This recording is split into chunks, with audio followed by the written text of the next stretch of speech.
Hello board gamers and welcome back to Not Board Gaming. I'm your host, I'm Mark. Now in today's video I'm going to be discussing my time at this year's UK Games Expo. That's right, UK Games Expo took place at the end of May at the Birmingham NEC here in the UK, and it is pretty much Christmas for board gamers in the UK. It's our largest exhibition in the UK, our largest convention in the UK, and it's always great to go meeting up with friends, meeting up with content creators, meeting up with publishers, having a look at some of the great games out there.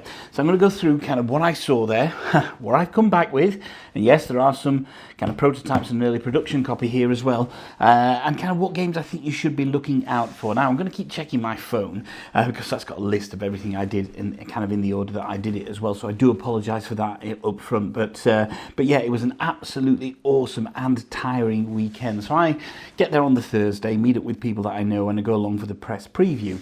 So the press preview is an event where we get to go and have a look at what publishers are kind of bringing to the convention, what's new, what they're showing there. It's kind of a pre-show event, and it's always good to kind of meet up and have a little one-to-one chats with publishers. So my first stop at the press preview was to meet with the guys from Undaunted Games, that's Aidan and Simon, and I took a look at Mutagen, which is their latest game, which hits Kickstarter or crowdfunding, should I say. I don't know whether it's Kickstarter or GameFound later this year. Mutagen is this great looking worker placement game where you have robots, where you're going to start, well, I think they're robots or large figures where you're going to start adding bits to them as you go.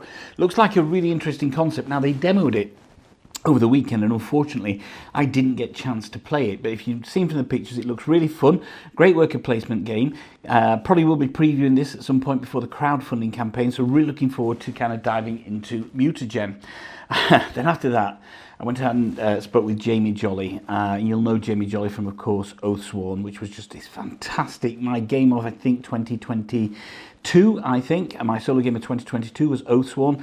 Absolutely fantastic game. I still haven't finished the campaign yet, but it's a great kind of immersive story, boss battling type game. Well, their next game is called Avalon, the Riven Vale, and they're advertising it now as 1 to 4 player.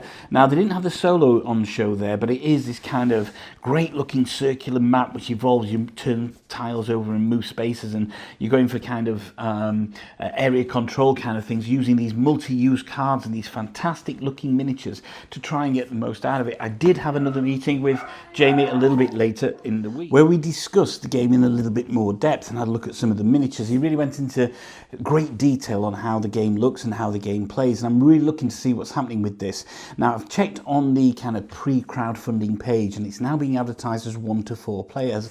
I'd be really interested to see just how this develops as a solo game, because it's very much about kind of bidding and combating against your opponents while using these multi-use cards. But it looks fantastic, and it is a very different game to Oathsworn, so it's great to see them move in a different direction. So that is Avalon, the Riven Vale.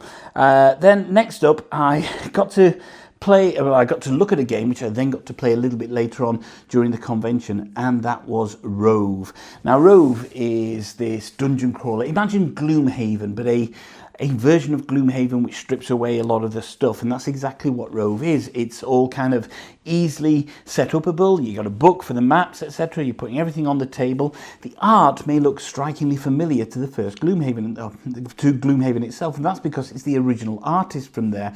Now, I believe this is from the guys that did the, was it called Crimson Scales, the unofficial expansion to Gloomhaven, which they were asked to stop producing, so they come up with Rove, which is a Gloomhaven style game.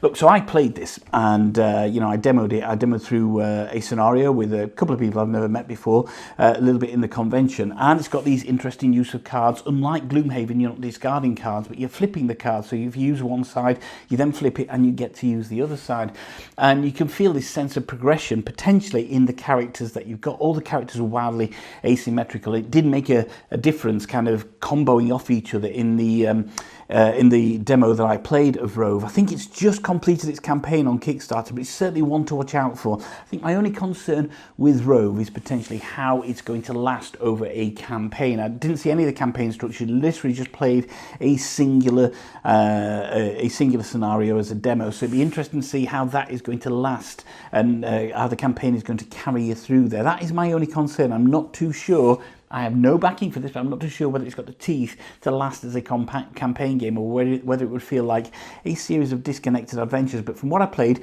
it was a great amount of fun.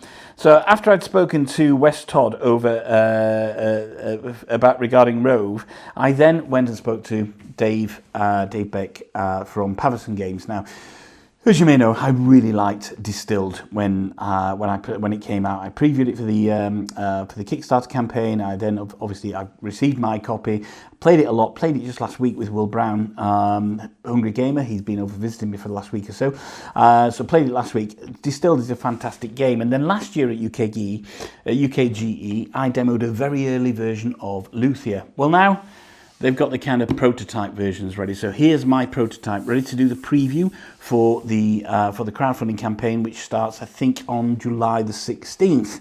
Luthia is looking brilliant. You've got the artwork by Vincent Dutre, and essentially in Luthia, what you're doing is you're working for patrons, trying to fulfill their requests by building instruments, by repairing instruments, by providing those instruments to the orchestra, trying to get first seat in the orchestra, trying to get the most points possible. Lots of lovely interconnecting mechanisms. So obviously it was on display at UK Games Expo. They were demoing it the entire weekend. I didn't get to demo it at the weekend. I had played it before and I knew I was picking up the prototype. However, since we came back, I have played a 2-player game of this, again with Will Brown from Hungry Gamer, and had a great time. What on the surface feels like a complex game. Once you get through the first couple of rounds, you're going to totally understand how this game works and what you've got to do and how you've got a forward plan. Lots of strategy going on here, and it all feels absolutely thematically on point as well. It feels like you're doing what you need to be doing. So I've got a lot of kind of expectation in Luthia. I've not played the solo yet. I've got the solo rules to read, but I have played it 2-player,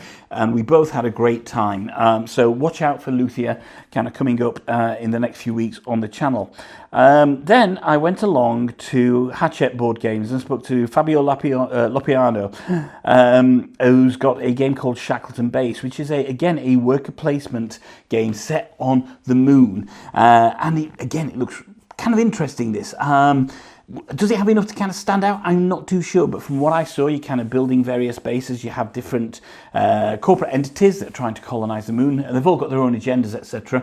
As you're trying to colonize the moon, it's not terraforming Mars. It's a very different game to terraforming Mars, and I had a good long chat with Fabio about it. I think it's Fabio and Nestor Mangione who created it, but I had a good long chat with Fabio about it, and it kind of really stood out to me as a potentially interesting game that I want to keep my tabs on for when it's actually released. And so that is Shackleton. What's it called? It's called Shackleton Base, A Journey to the Moon.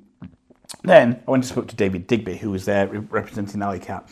And I got my first look at Adah's Dream, which is live on Kickstarter now. Adah's Dream is based on Ada Lovelace, and essentially what you've got is these interconnecting mechanisms as you're trying to build your computer to score you the most points, and you've got various aspects on the map, etc. The player board is fantastic. You get these cogs on the player board that you get to put on the player board, and they're going to kind of add, minus, multiply, divide, whatever your score. So where you place and how you place these cogs is going to be really important to your end game scoring. Look, this looked absolutely knockout. I know it was a bit of a hit at the show, and it's one that I didn't get to demo it. Spoke to David for quite a long time on the solo and the multiplayer game on how it's going to work. In the solo, the game looks relatively crunchy and relatively complex, but the solo, from how David explained it, works very, very smoothly. And I love David Digby's solo modes as well.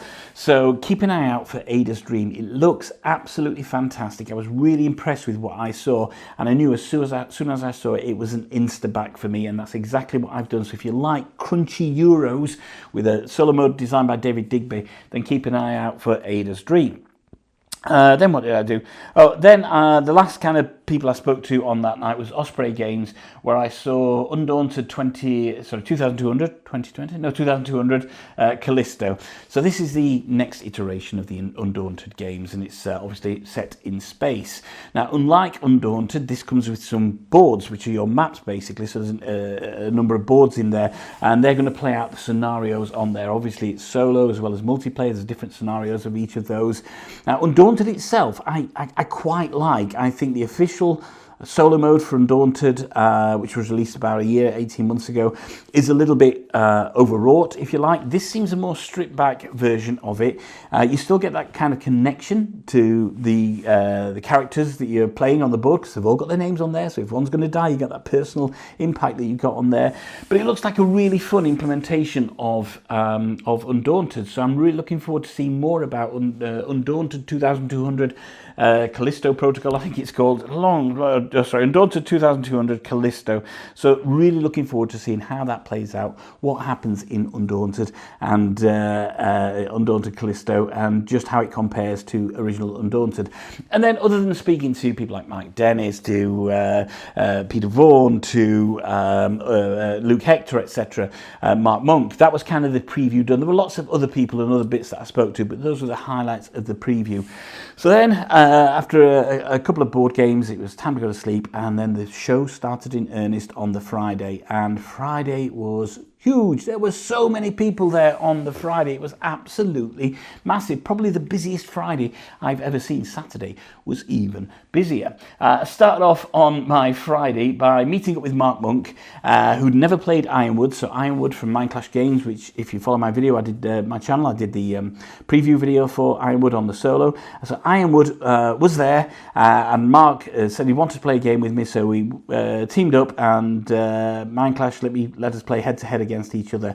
Now, I'm not going to tell you who won, but their name was Mark, and it wasn't Mark Monk. Yeah, I beat him, but it was a great experience to play that head-to-head. I've played it 2 players a number of times with Mike Dennis from Ready Steady Play, and I played it solo, obviously, loads of times as well. But it's always good to kind of play Ironwood, because it's such an easy game to get to grips with, but the sacrifices that you make in terms of which cards am I going to use and which cards am I going to keep are a key component of that game, and it's really, really good fun to play it. Next, I had a meeting with Hegemonic Games, obviously the manufacturers or the publishers of Hegemony, and they were talking me through World Order. Is it World Order or New World Order?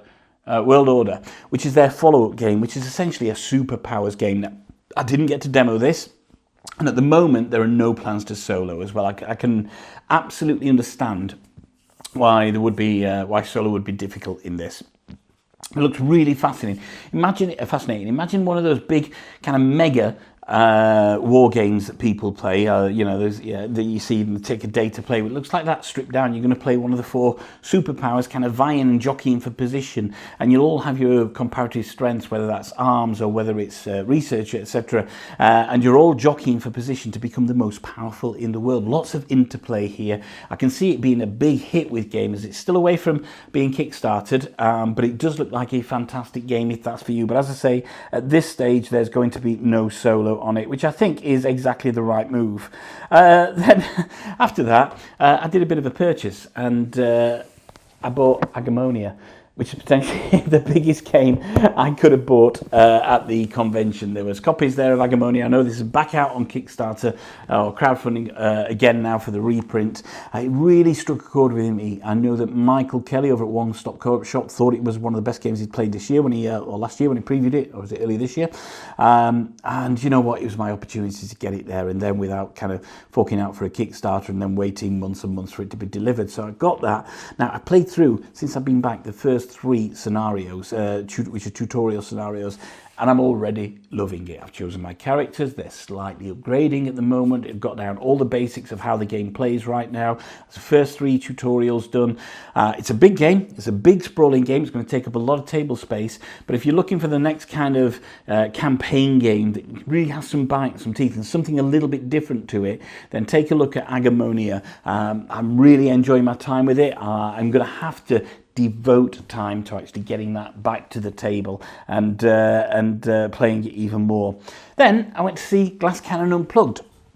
So, you know, I've covered Glass Cannon Unplugged. I covered Dying Light. I covered Frostpunk. I've played Apex Legends, and the next game coming to crowdfunding is Don't Starve, which is another computer game IP. So I got to play a few rounds of Don't Starve, again with other people there. Now, I've not played much of the computer game. When I say not much, I mean a really little bit of the computer game.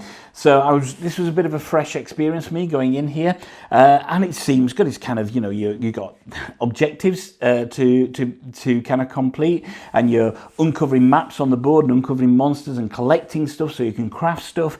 It's a really interesting concept, and it played very, very smoothly. There wasn't much ambiguity in who was doing what and how you're doing it. Fully co-op, 1 to 4 player, fully co-op. My only concern, lots of tiles. Yeah, so lots of tiles for what you're collecting, what you're crafting, what's on the board, etc. And I just hope that Glass Cannon Unplugged have got a really good storage solution in mind for this. Otherwise, the artwork on the acrylic standees looks absolutely fantastic if you've seen the computer game, and really, really looking forward to seeing how this develops. I know Paul Grogan's got a copy there, so he can do something for the crowdfunding campaign. Really want to see more of Don't Starve. If you're a fan of the computer game, I think it's going to scratch that particular itch for you.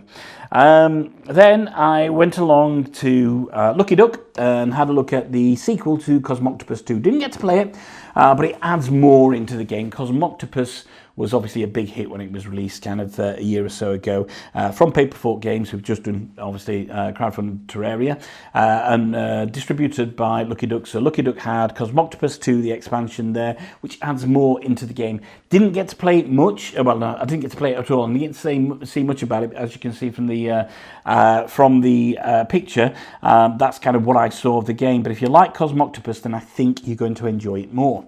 I think it's going to give you more to play for that. Then I got to play my game of Rove. Okay, so I'd spoken to Wes Todd and then went to play Rove. And as I say, I've had a good time with Rove.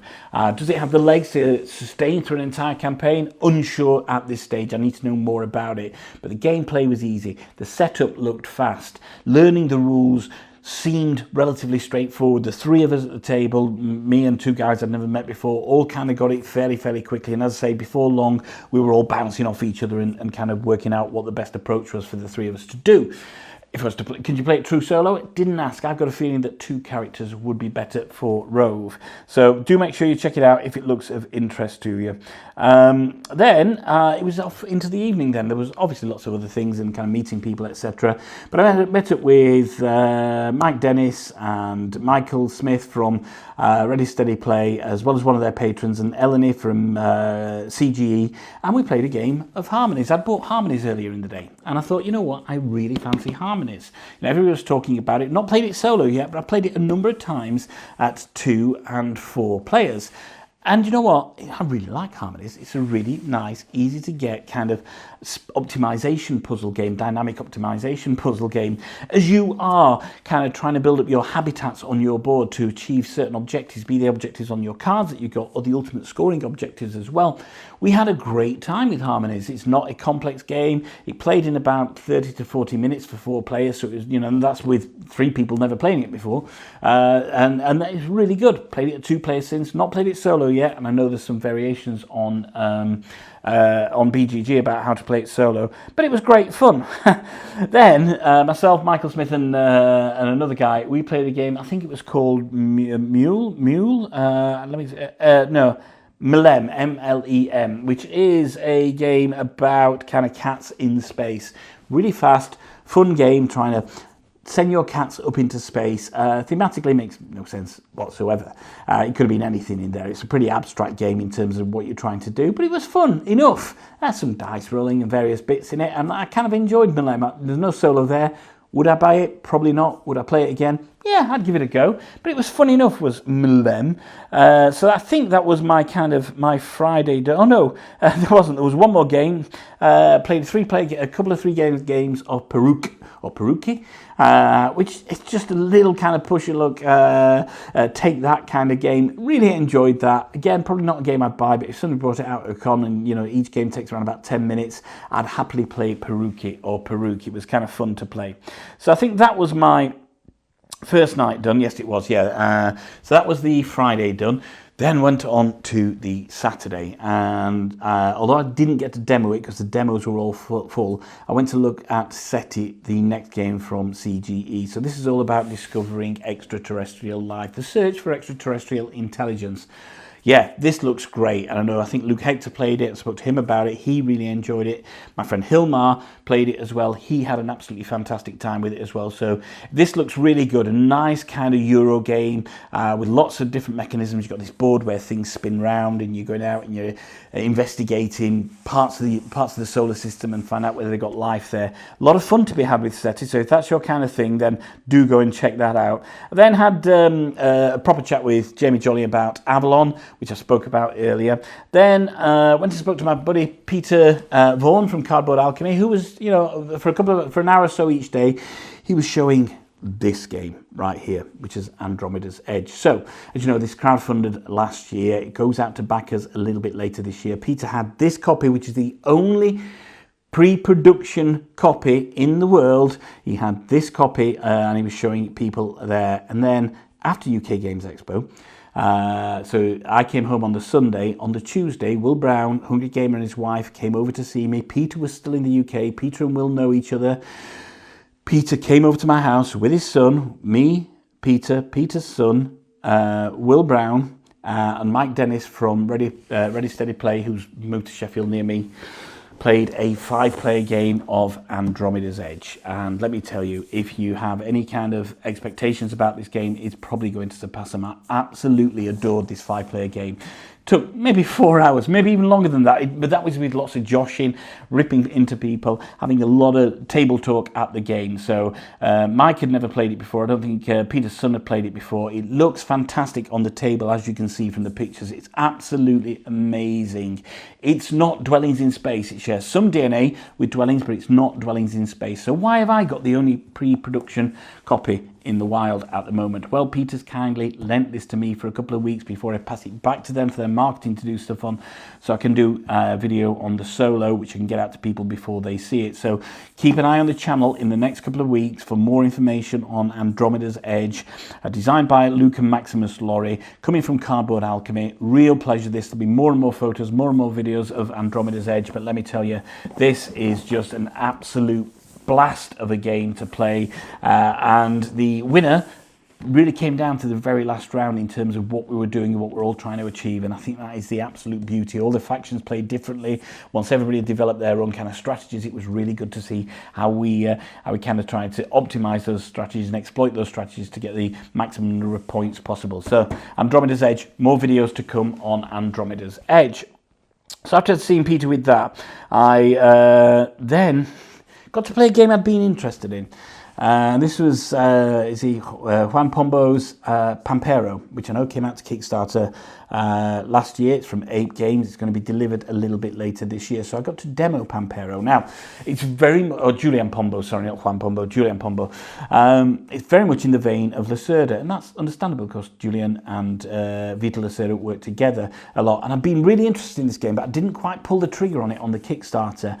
And after I played the demo, I'm kind of glad that I didn't. There is nothing wrong with this game whatsoever. It's a wonderful game all about energy, and I work in the energy sector. I work in the renewables energy sector. I deal in very, very, very big 10, 50, 100 million pound schemes for renewable energy. So this really struck a chord with me in terms of what I was looking for from a game. And of course, with the kind of Vita Lacerda school of thought behind it, I thought I was really going to like it. And I'm going to be honest with you, I loved the mechanisms. I just found the overall experience just a little bit dry. And I would play it again. I know a couple of people that have backed it, so I'd gladly play it with them. But I think I'm kind of glad I didn't back it. I'm not saying it's a bad game, and it will absolutely strike a chord for a lot of people. I just found it very, very dry. It just missed something that would make it spark. I needed some kind of more connection to it, you know, kind of building the windmills and the turbines and the batteries and expanding it out across the land. All very interesting, potentially, but done in quite a dry way. So it was a little bit of a letdown for me, Pampero. I hope you enjoy it if you backed it, if that's the kind of game you're looking for. I'm sure you'll have a great time with it, but for me, it all fell a little bit flat. And I went back to the Lucky Duck stand, and I went to have a look at Flames of Fafnir, which is this game where you've got this dragon at one end, and marble rolls down, and you're trying to protect the village from it. Yeah, I've got thoughts on this, and at the moment, it's not quite a complete game. It's a bit of a gimmick. I don't think there's enough gameplay in there to actually justify the game itself. I think it needs more development work. There is something there that can be expanded out into a game, but it all felt pretty one-dimensional. And the main focus being the dragon shooting these marbles straight down the map. Those, these marbles represent fireballs, if you like, and they shoot them straight down the map. And it doesn't matter where your players are, it's just going to shoot them down the map at the village at the end. And for me, I'd much prefer it to kind of move the dragon to where the players are, or where the player with the most threat is, and do that, and have some more engaging decisions to make in terms of quests, etc. I think there's a lot of development to be done on Flames of Fafnir. It feels, whilst not a gimmick, it just doesn't feel like a fully fledged out game as of yet. I think it is Kickstarter in the next month or so, and it'd be interesting to see how they develop that further. But for me, it's just not something I think I would back at this point. It depends what they do with it. It just felt one-dimensional. I think you'd play it a couple of times, see everything it's got to offer, and then you'd be stuck with something that you're not too sure about what you want to do with. So that was Flames of Fafnir. Then it was after a couple of meetings, etc. Went to play a 7-player game of The Thing with Mark Monk and some of his friends and people he knows from his channel, which is Ninja Geek Games. Go and check out Ninja Geek Games, always awesome. Wow, this was great. So it's obviously a hidden role game. One of you is going to be the alien from the beginning, and you have to survive and potentially exit. And the rest of the humans trying to work out who is the alien, who is the thing, and stop the thing potentially infecting others, etc. Great fun. I was the thing. So, great. My first ever game of this, I was the thing, and I played it very low key. I helped out on missions. I just constantly kind of chipping in with cards that would kind of dissuade things into the secret drawer that you do. But I waited a long time to make my move, and then I managed to infect somebody and still keep it quiet from everybody else. And they got the helicopter to come to site. My threat was at the lowest level. If you're at the lowest level of threat, you get to go on the helicopter. Great, nobody knew that was me, so the helicopter was there. They were all saying, I'll tell you what, let's just wait and see if we can work out who the player is.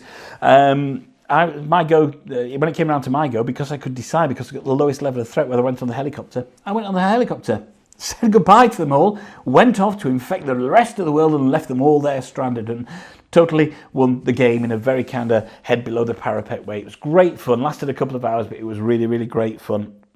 Then I met up with Peter and his son, and excuse me, we played Unmatched, which was always great fun. And then it was time for the final day. So on the final day, I went and I got this game here, which is Age of Comics. I went and bought Age of Comics because it kind of intrigued me. I'd seen it doing the rounds, etc. I missed the Kickstarter, and it intrigued me. I've not played it solo yet, but I have played 2 games.